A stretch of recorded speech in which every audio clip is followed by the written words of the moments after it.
Alter, ich kann's nicht fassen. Ab August gibt es die erste Impfstraße wieder. Alter. Wie geistesgestört ist das eigentlich? Wir müssen wirklich in einer absoluten Matrix, in einer Simulation leben. Oder passiert das jetzt wirklich? Vor allen Dingen nach wenigen Tagen der Veröffentlichung der RKI-Files, wo alles schwarz auf weiß steht, dass die Maßnahmen, dass das, was die letzten Jahre passiert ist, kompletter Humbug war. Leute, wacht endlich auf. Was ist hier eigentlich los? Wer zum Teufel bitte rennt heutzutage noch mit dem Auto in eine Impfstraße? Wer zum Teufel geht heutzutage noch irgendwie sich eine 10. Boosterimpfung holen oder sonst irgendwelche Masken auftragen, die offiziell nichts bringen? Auch wenn die Medien was anderes sagen.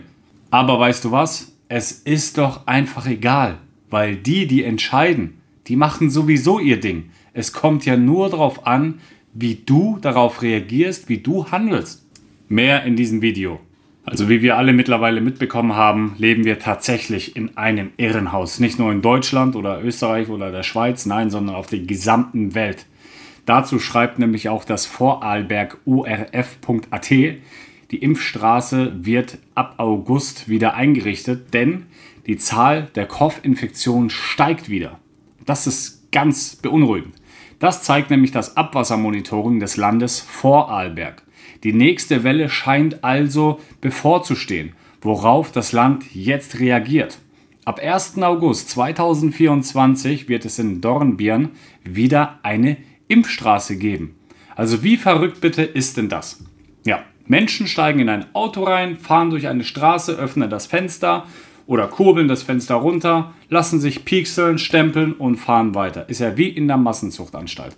Ich kann mich erinnern, in Paraguay gab es sowas auch, wie auch in den USA, als wir waren, auch sowas Ähnliches mit Tests. Also die Menschen sind wirklich verrückt.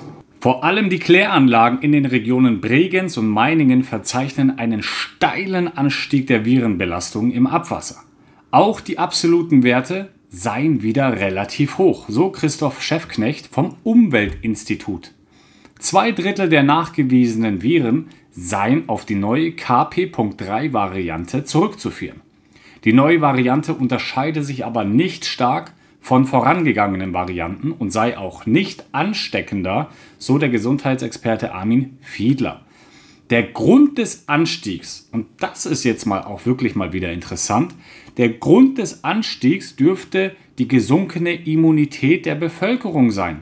Ja, dreimal darf man raten, warum. Wenn man die letzten Jahre, wirklich die letzten Jahre sich abgeschottet hat von der Außenwelt, indem man tagelang, stundenlang am Tag die Maske getragen hat, Abstandsregelung eingehalten hat, sich nicht mehr in der freien Natur teilweise bewegen durfte. Ich kann mich erinnern, in Hamburg am Spielplatz saßt du da und plötzlich kam die Polizei und husch, husch, ab schnell nach Hause, weil der da ist. Es ist wirklich gefährlich.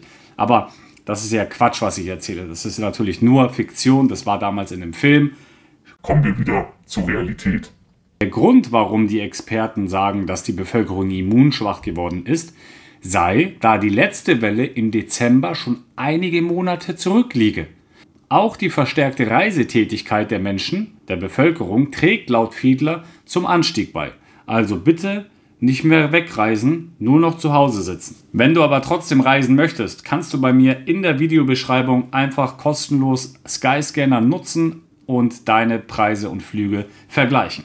Weiter im Text heißt es, Covid-Welle im Spätsommer möglich. Wie das Abwassermonitoring zeigt, könnte eine neuerliche Covid-Welle in diesem Jahr früher kommen als noch im Vorjahr, möglicherweise bereits im Spätsommer. Ab 1. August gibt es darum jetzt wieder eine Impfstraße im Färbereal in Dornbirn. Also alle, die da hin wollen, auf geht's. Vor allem Menschen mit Vorerkrankungen oder ältere Personen sollten dort ihre Auffrischungsimpfungen holen, empfiehlt der Gesundheitsexperte Fiedler. Darum wird ab 1. August die Impfstraße wieder eingerichtet. Eine Auffrischungsimpfung gegen die neue Covid-Variante wird vor allem vulnerablen Gruppen, also unter anderem Menschen mit Vorerkrankungen oder älteren Personen empfohlen. Natürlich, ganz, ganz wichtig, das zu tun, weil die Gesundheitsexperten das sagen.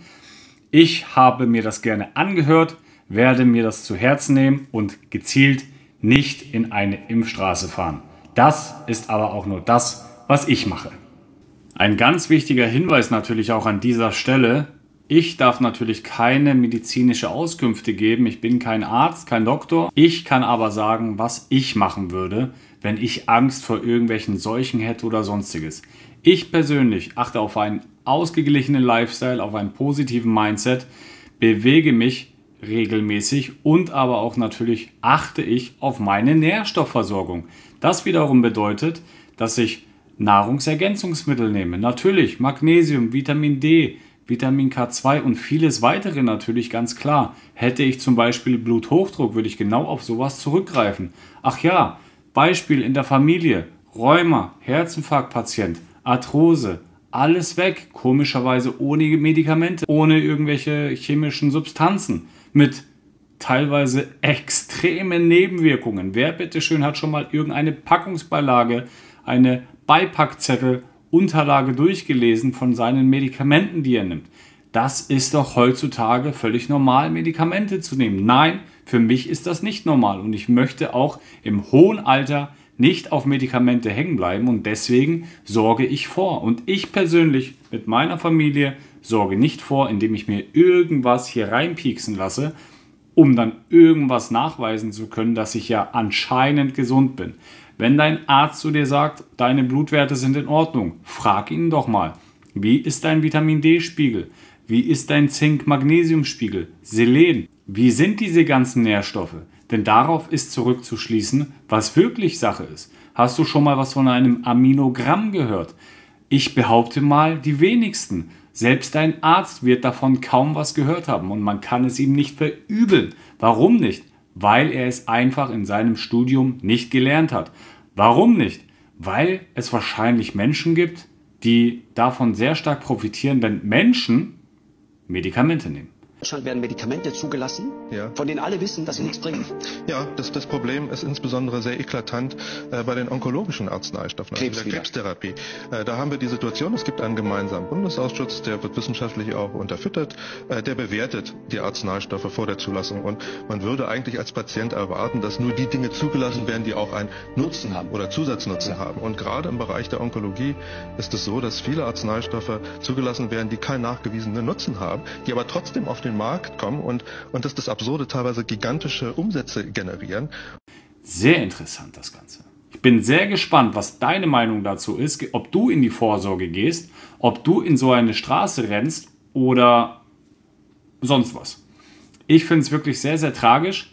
Teile gerne dieses Video, teile diesen Kanal für mehr Updates, nicht nur zum Thema Auswandern, Politik, Aktuelles und mehr, sondern ganzheitlich das Ganze zu sehen. Dementsprechend freue ich mich auf dein Feedback. Lass gerne dem Video einen Daumen nach oben da und einen Kommentar von deinen Gedanken, die du hier mitbringst, und aber auch gerne aktiviere die Glocke, falls du es noch nicht gemacht hast, und ich freue mich auch, wenn du den Kanal natürlich teilst. Dementsprechend beste Grüße, dein Markus aus Alanya.